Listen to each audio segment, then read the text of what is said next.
नमस्कार दोस्तों, Sai Greece classes पर आपका हार्दिक स्वागत है। दोस्तों, प्रीवियस क्लास के अंतर्गत हमने बाल विकास चैप्टर के एक फर्स्ट चैप्टर को कंप्लीट कर लिया था और आज हम आपके लिए लेकर आए हैं सेकंड चैप्टर, जिसका नाम है दोस्तों विकास की अवधारणा और अधिगम के साथ उसका संबंध। इसके अंतर्गत दोस्तों यह काफ़ी महत्वपूर्ण प्रश्न है और एग्ज़ाम के पॉइंट ऑफ व्यू से, चाहे एमपी-टेट का एग्ज़ाम हो, संविदा वर्ग 3 हो, और चाहे सी-टेट का एग्ज़ाम हो या यूपी टेट हो, राजस्थान टेट हो, पटना टेट हो, कोई भी दोस्तों टेट हो, झारखंड, उत्तराखंड, कोई भी टेट हो दोस्तों, ये सारे क्वेश्चन जो हैं इन सभी एग्ज़ामों के अंतर्गत पूछे हुए प्रश्न हैं। और दोस्तों ये एग्ज़ाम के दृष्टिकोण से काफ़ी महत्वपूर्ण है। चाहे कोई भी एग्ज़ाम हो, आपको दोस्तों इस वीडियो को हमारी को बार बार देखना है, जिससे आपकी तैयारी पूर्ण रूप से हो सके। और दोस्तों हमारी वीडियो को लाइक, शेयर, सब्सक्राइब ज़रूर करें, जिससे आपको उचित मार्गदर्शन हम दे सकें।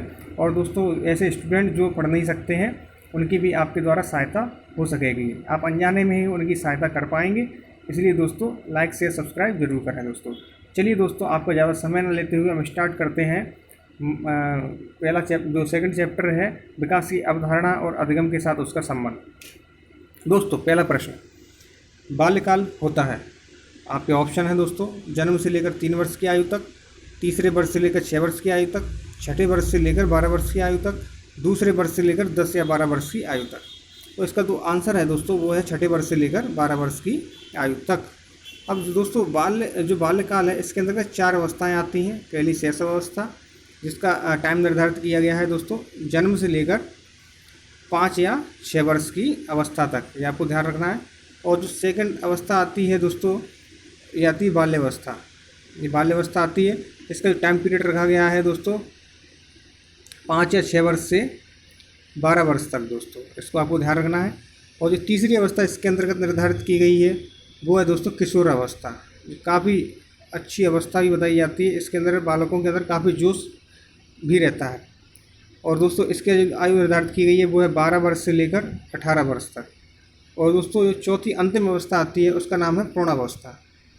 तो कौन सी दोस्तों अवस्था है? वो प्रौढ़ावस्था। इसका टाइम पीरियड रखा गया है 18 से 40 वर्ष, ये टाइम पीरियड इसका रखा गया है। तो इसका आंसर आपको दोस्तों लगाना है, बाल्यकाल जो होता है वो छठे वर्ष से लेकर 12 वर्ष की आयु है, इसलिए इसको लगाया गया है। चलिए दोस्तों आगे बढ़ते हैं। निम्नलिखित में से किसको मुख्य अधिकारी ग्रंथि कहते हैं? दोस्तों यह एक ऐसी ग्रंथि है जिसको अधिकारी ग्रंथि बोला जाता है। इसके अंतर्गत आपके ऑप्शन है थायराइड ग्रंथि, एड्रिनल ग्रंथि, अंतःस्रावी ग्रंथि या पीयूष ग्रंथि। दोस्तों इसका आंसर है दोस्तों पीयूष ग्रंथि। क्यों? क्योंकि बालकों के हर किसी के अंदर या बालकों के अंदर भी एक ऐसी ग्रंथि पीयूष ग्रंथि पाई जाती है जो अन्य ग्रंथियों को नियंत्रित करने का काम करती है। दोस्तों ये अन्य ग्रंथियों को नियंत्रित करने का काम करती है, इसलिए ये महत्वपूर्ण ग्रंथि है। इसलिए इस प्रश्न के अंदर इसका आंसर होगा मुख्य अधिकारी ग्रंथि। इसको बोलते हैं दोस्तों पीयूष ग्रंथि को। चलिए दोस्तों आगे बढ़ते हैं तीसरे प्रश्न की तरफ। आपका तीसरा प्रश्न है दोस्तों, निम्नलिखित में से कौन सा कथन बच्चों के विकास में परिवेश की भूमिका का समर्थन करता है? निम्नलिखित कौन सा कथन बच्चों के विकास, मतलब बच्चों का जो दोस्तों विकास होता है, जो बालक जो विकास करते हैं उसके जो उनका विकास किस परिवेश के अंतर्गत होता है, उस किस माहौल में रहते हैं, उसकी भूमिका का इनमें से कौन सा ऑप्शन ऐसा है जो समर्थन करता है?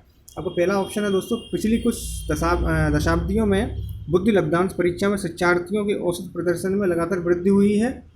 या फिर एक समान जुड़वा बच्चे जिसका लालन पालन भिन्न घरों में हुआ, मतलब 2 बच्चे हैं जो एक साथ जुड़वा हुए हैं, लेकिन उनका जो लालन पालन है, भरण पोषण है, वो अलग अलग घरों के अंतर्गत हुआ है।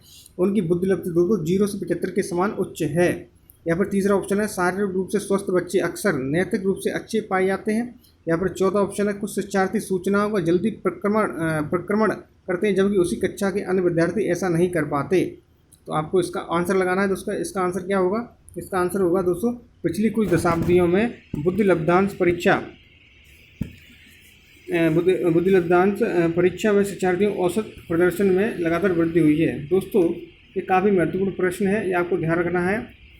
इसके अंतर्गत क्या होता है दोस्तों कि बालक के जो आसपास जो वातावरण बन रहा है उसी के अनुसार वो अपने आप को उस परिवेश में ढाल लेते हैं, ये आपको दोस्तों ध्यान रखना है। आगे बढ़ते हैं चौथे प्रश्न, परिपक्व विद्यार्थी क्या होते हैं दोस्तों? इसका आंसर आपको लगाना है परिपक्व विद्यार्थी। परिपक्व मतलब अपने आप को परिपक्व हर चीज़ में निपुण कर लेते हैं दोस्तों। इस बात में विश्वास करते हैं कि उनके अध्ययन में भावनाओं का कोई स्थान नहीं है। तो आप क्या समझते हैं परिपक्व विद्यार्थी से दोस्तों, ये आपसे पूछा गया है। इसके अंतर्गत इस बात में विश्वास करते हैं कि उनके अध्ययन में भावनाओं का कोई स्थान नहीं है।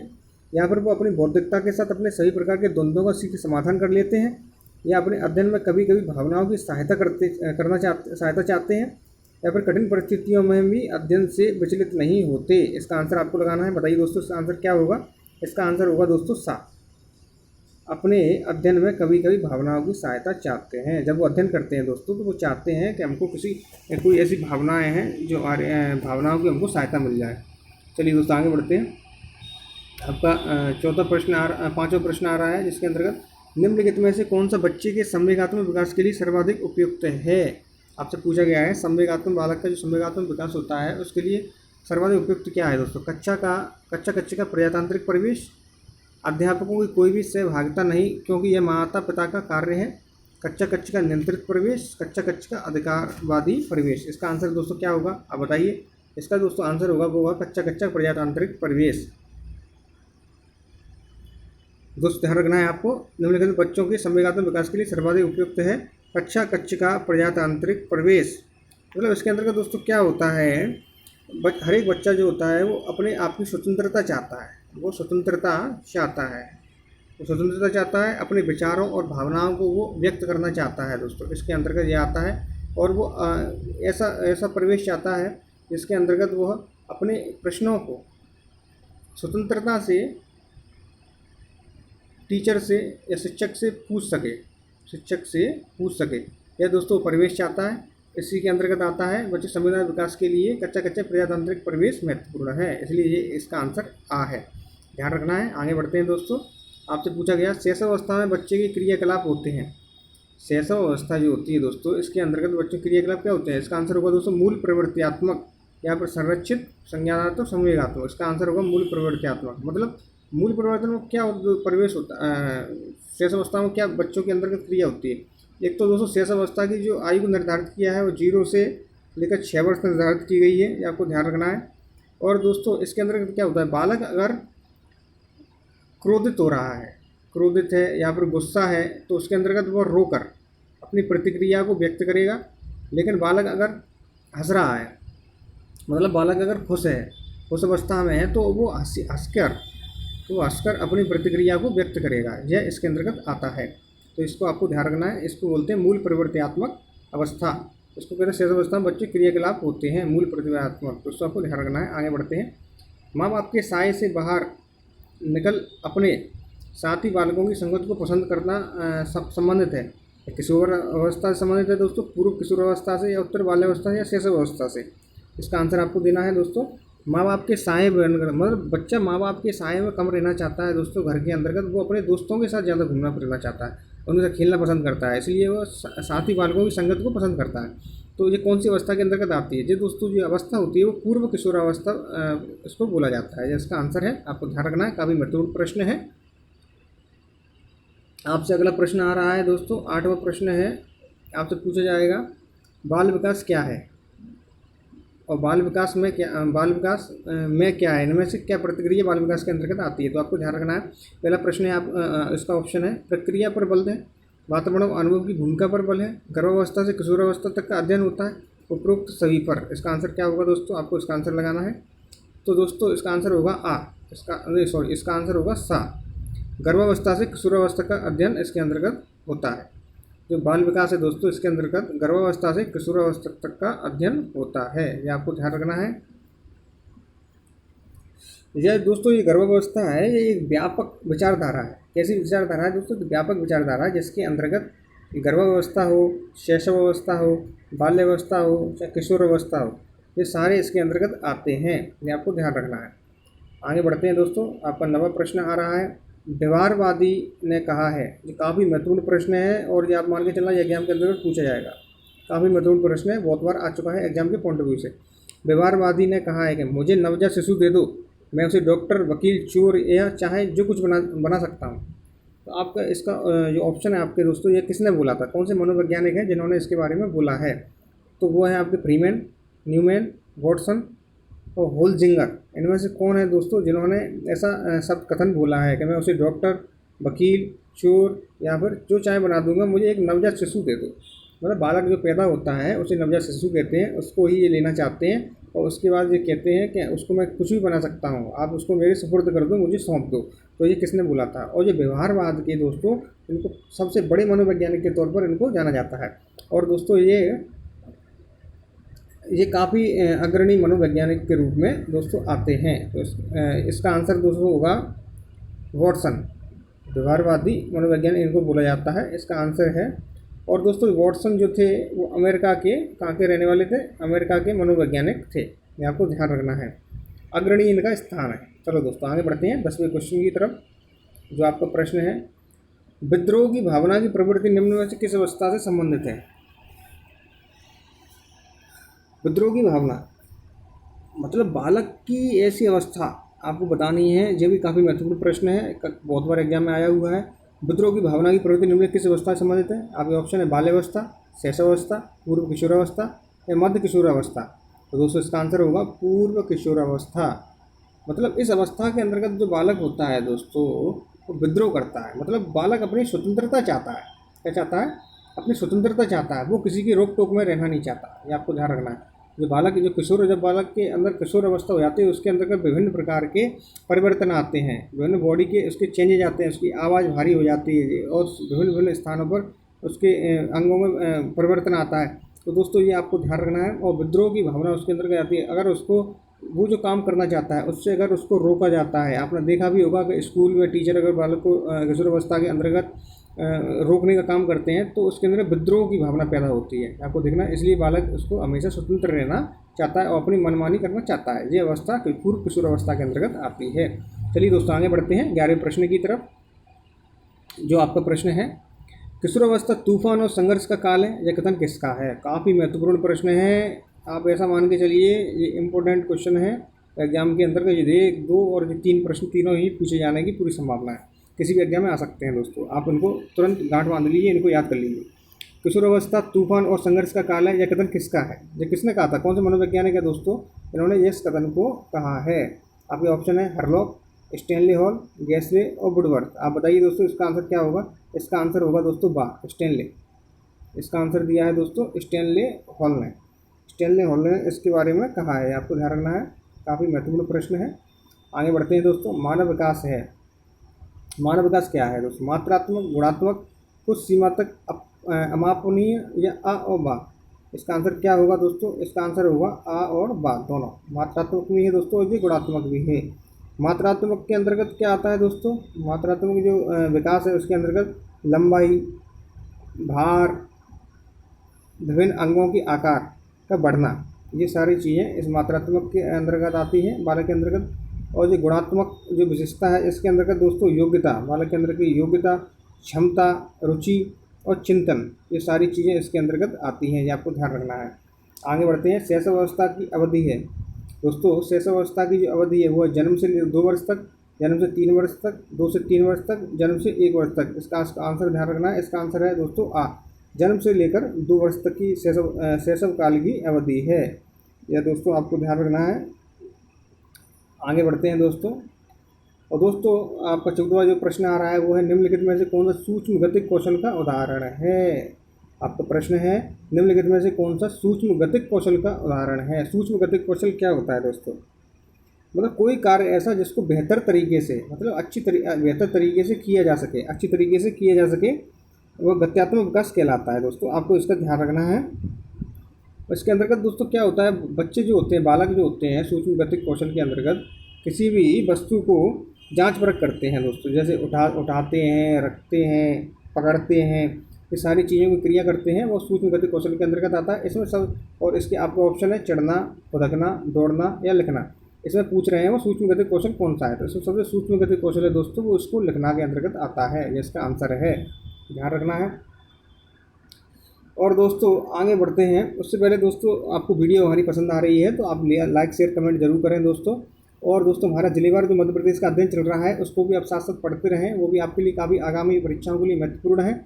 और दोस्तों चलिए आगे बढ़ते हैं 15वें प्रश्न की तरफ।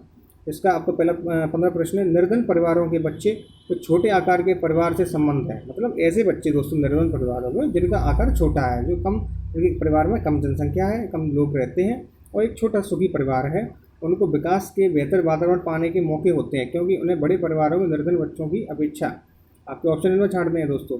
मतलब ये प्रश्न ये कह रहा है कि जो निर्धन परिवारों के दोस्तों जो बच्चे होते हैं, आपने देखा भी होगा कि जो बच्चे गरीब बच्चों के बच्चे होते हैं वो ज़्यादातर देखा होगा, एक टेम्पो चलाने वाले का बच्चा IAS बना, या एक उसकी बच्ची ने टॉप किया, ऐसे सारे प्रश्न आते हैं। ज़्यादातर ऐसे बच्चे उसको निर्धन परिवारों के बच्चे होते हैं जिनके पास सुख सुविधाओं का अभाव होता है। ऐसे बच्चे निर्धन परिवारों से आते हैं, आपको ध्यान रखना है। और बड़े परिवारों के निर्धन बच्चों की अपेक्षा इनमें क्या डिफरेंस है जो पूछ रहे हैं। तो दोस्तों आपको बताना है, साफ़ सफाई से जुड़ी कम समस्याओं का सामना करना पड़ता है, उनके अभिभावक ज़्यादा प्रसन्नचित्त रहते हैं, उन्हें शांति में परिस्थितियाँ मिलती हैं, उन्हें बेहतर परिस्थितियाँ प्राप्त होती हैं। इसका आंसर दोस्तों आपके अनुसार क्या होना चाहिए, आप बताइए। इसका दोस्तों आंसर होगा, उन्हें बेहतर परिस्थितियाँ प्राप्त होती हैं। इसका आंसर होगा दोस्तों डी, आपको ध्यान रखना है, उनको बेहतर परिस्थितियाँ प्राप्त होती हैं। ऐसा इसलिए होता है दोस्तों, उनके पास बेहतर वातावरण होता है, उनके पास बेहतर वातावरण होता है और वो डिस्टर्बेंस उनके पास कम होता है। उन्हें पता है मुझे अपने लक्ष्य को किस तरीके से प्राप्त करना है, इसलिए उनका ऐसा वातावरण होता है, उसके द्वारा ये अपने लक्ष्य को प्राप्त कर सकते हैं। चलिए दोस्तों आगे बढ़ते हैं। मानवों में विकास की सबसे तीव्र गति होती है। मानवों में विकास की सबसे तीव्र गति क्या होती है? बाल अवस्था में, किशोरावस्था में, शैशव काल में, यौवन अवस्था में। दोस्तों अगर बालक को सही दिशा की तरफ मोड़ दिया जाए और उनको सही दिशा का मार्गदर्शन करा दिया जाए, या कोई ऐसा उनका शिक्षक हो जो बालक उसकी बात को मानता हो, तो उसके द्वारा उस बालक को बचाया भी जा सकता है। इसका आंसर होगा दोस्तों किशोर अवस्था। इस अवस्था को बनने की और बिगड़ने की उम्र भी कहा जाता है, ये भी आपको ध्यान रखना है। मानवों में विकास की सबसे तीव्र गति होती है किशोर अवस्था। इसके अंतर्गत दोस्तों शरीर के अंदर विभिन्न प्रकार से परिवर्तन आता है, इसी के द्वारा बालक किसी भी दिशा की ओर अग्रसर हो सकता है, और जो जिस दिशा में अग्रसर हो जाएगा उसी दिशा में वो अपना जीवन को लेकर चला जाएगा, ये आपको दोस्तों ध्यान रखना है। तो जो महत्वपूर्ण अवस्था है किशोर अवस्था, इसका आंसर है। आगे बढ़ते हैं दोस्तों। किस मनोवैज्ञानिक के अनुसार विकास एक सतत और धीमी प्रक्रिया है? आपसे प्रश्न पूछा जाएगा, किस मनोवैज्ञानिक के अनुसार विकास एक सतत और धीमी प्रक्रिया है? आपका ऑप्शन है कोलेसनिक, पियाजे, स्किनर और हर्लॉग। इसका आंसर होगा दोस्तों स्किनर। ये सब स्किनर के अनुसार है, उन्होंने कहा था विकास सतत और धीमी प्रक्रिया है। आगे बढ़ते हैं दोस्तों। खिलौनों की आयु क्या है दोस्तों? आपसे ये काफ़ी महत्वपूर्ण प्रश्न है, एग्जाम में आएगा, निश्चित आएगा ये। खिलौनों की आयु कहा जाता है दोस्तों, खिलौनों की आयु कौन सी अवस्था को कहा जाता है? तो इसके आपका ऑप्शन है पूर्व बाल्यावस्था को, उत्तर बाल्यावस्था को, शैशवावस्था को, इनमें से कोई नहीं, इनमें से सभी, सॉरी। तो इसका आंसर दोस्तों लगाना है आपको, पूर्व बाल्यावस्था को खिलौनों की अवस्था कहा जाता है। और इसकी जो परिभाषा दोस्तों दी थी इनको स्टैनले ने इसके बारे में कुछ बातें कही थी। उनके अनुसार बच्चे जो होते हैं दोस्तों खिलौनों की, इसको खिलौनों की आयु अवस्था क्यों कहते हैं कि बालक अगर खिलौना क्यों चाहता है, खिलौने क्यों खेलना चाहता है? क्योंकि दोस्तों उसके स्टैनले के अनुसार उनके जो पूर्वज थे, इन बालकों के खिलौनों की अवस्था के लिए बालकों के जो पूर्वज थे वह भी सेम प्रक्रिया करते थे खिलौनों के लिए। तो ये गुण धीरे धीरे बालकों के अंतर्गत विद्यमान हो गए और बालक भी खिलौनों की अवस्था, खिलौनों को खेलने लगे। तो बालक भी उनकी अपने जो पूर्वज हैं उनकी पुनरावृत्ति करते चले आ रहे हैं दोस्तों, इसलिए वो खिलौनों की अवस्था के अंतर्गत खिलौनों का प्रयोग करते हैं। और खिलौनों की आयु कहा जाता है दोस्तों, तो पूर्व बाल्यावस्था को खिलौनों की आयु कहा जाता है। चलिए दोस्तों आगे बढ़ते हैं। छात्रों में अच्छे नागरिकों को गुण कैसे प्राप्त किए जा सकते हैं? जिसका आंसर आपको लगाना है दोस्तों, उन्हें अच्छी नागरिकता का भाषण देकर, उन्हें राष्ट्रीय नायकों से परिचित कराकर, उन्हें कतिपय सामुदायिक सेवा प्रारंभ आवंटित करके, उन्हें भारतीय संविधान से परिचित कराकर। बताइए दोस्तों इसका आंसर क्या होगा? इसका दोस्तों आंसर होगा वाह, उन्हें राष्ट्रीय नायकों से परिचित कराकर। मतलब आपको ध्यान रखना है कि छात्रों में अच्छे नागरिकों के गुण, अगर आप अपने बालकों बच्चों में या फिर टीचर अपने स्टूडेंटों के अंदर अच्छे विचारों को प्रवेश कराना चाहता है, अच्छे गुणों को डालना चाहता है, तो उसके लिए दोस्तों उसको क्या करना पड़ेगा? इसका आंसर तो होगा उन्हें राष्ट्रीय नायकों को परिचित कराकर। जिसके अंतर्गत दोस्तों आपको क्रिया क्या करना होगा? अच्छे अच्छे नायकों, जो स्वतंत्रता संग्राम सेनानी हुए हैं, देश का जो इतिहास है उसके बारे में दोस्तों बताना पड़ेगा। अच्छे अच्छे नायकों के बारे में अच्छी अच्छी बुकें पढ़ानी पड़ेगी, रीडिंग करानी पड़ेगी, उनके द्वारा हम अच्छे नागरिकों के गुण बच्चों के अंदर उनको डेवलप करते थे, क्योंकि बच्चा जैसा देखेगा, जैसा सुनेगा, जैसा महसूस करेगा, जैसा अपने परिवेश के द्वारा ग्रहण करेगा, पारिवारिक दृष्टिकोण से ग्रहण करेगा, पुस्तकों के द्वारा ग्रहण करेगा, उसी अनुसार बच्चे के गुण उसके अंदर विद्यमान होते हैं। ये आपको ध्यान रखना है। चलिए दोस्तों आगे बढ़ते हैं 20वें प्रश्न की तरफ। किस अवस्था में शारीरिक वृद्धि तीव्र होती है? ऐसी कौन सी अवस्था है जिसके अंदर शारीरिक वृद्धि दोस्तों तीव्र होती है? वो आरंभिक बाल्यावस्था है, शैशवावस्था है, किशोरावस्था है या शिक्षाकाल है? इसके अंतर्गत आपका आंसर होगा दोस्तों, इसका आंसर है बा। इसके अंदर शैशव अवस्था के अंतर्गत दोस्तों ये सारी प्रक्रियाएं आती हैं, आपको ध्यान रखना है। और दोस्तों किस अवस्था में शारीरिक वृद्धि तीव्र होती है, इसके बारे में आपको ध्यान रखना है। इसका आंसर होगा शैशव अवस्था। चलिए दोस्तों आगे बढ़ते हैं 21वें प्रश्न में। मानव विकास की वो अवस्था जिसे सुनहरी अवस्था कहा जाता है, ये भी काफ़ी महत्वपूर्ण प्रश्न है। सुनहरी अवस्था क्या है? इसका ऑप्शन है शैशवावस्था, बाल्यावस्था, किशोरावस्था या प्रौढ़ावस्था। इसका आंसर होगा दोस्तों बाल्यावस्था। इसको तो सुनहरी अवस्था कहा जाता है। यह आपको महत्वपूर्ण प्रश्न हो गया। इसके लिए कुछ जो दो मनोवैज्ञानिक हैं जिनका नाम है, एक का नाम है काल और दूसरे का नाम है दोस्तों ब्रुश। ये दो मनोवैज्ञानिक हुए हैं, इन्होंने अपनी धारणा प्रस्तुत की है। इन्होंने जो बाल्यावस्था है इसको सुनहरी अवस्था के अंतर्गत दोस्तों रखा है। और उन्होंने ये भी कहा है कि यह है संवेगात्मक विकास का अनोखा काल है। इन्होंने क्या कहा है दोस्तों, इस संवेगात्मक अवस्था का सुनहरा काल है। इसलिए ये काफ़ी महत्वपूर्ण प्रश्न है, बन जाता है, आपको ध्यान रखना है। तो दोस्तों ये थे हमारे सेकंड चैप्टर और दोस्तों हमने इसको कंप्लीट कर लिया है। हमने इसके 20, 21, 21 प्रश्न किए हैं। आपको हमारी वीडियो कैसी लगी शेयर और सब्सक्राइब जरूर करें दोस्तों। और दोस्तों आगे हम आपके लिए लेकर आएंगे तीसरा चैप्टर। और दोस्तों और डेली हम आपके लिए लेकर आए हैं मध्य प्रदेश का जिलेवार अध्ययन चल ही रहा है दोस्तों, आप उसको पढ़ते रहें। प्ले लिस्ट में जाकर आप सारी वीडियो भी देख सकते हैं। तब तक के लिए दोस्तों धन्यवाद।